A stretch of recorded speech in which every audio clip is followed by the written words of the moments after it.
ఈ రోజే డౌన్లోడ్ చేయండి. మీ ఫేవరెట్ షోస్ చూడండి. ఇప్పటికి 48 గంటలైంది. నిజం నిరూపిస్తానన్నా నీ కొడుకేడి?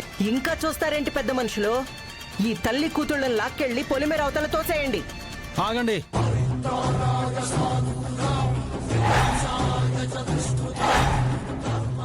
బావగారిని భద్రాన్ని తీసుకొచ్చినావేంది?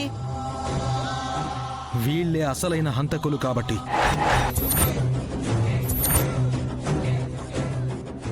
మా నాన్న హత్య జరిగింది మొదలు ఇప్పటిదాకా జరిగిన వాటికి అన్నింటికీ కారణం ఈ ఇద్దరు ఎదవలే.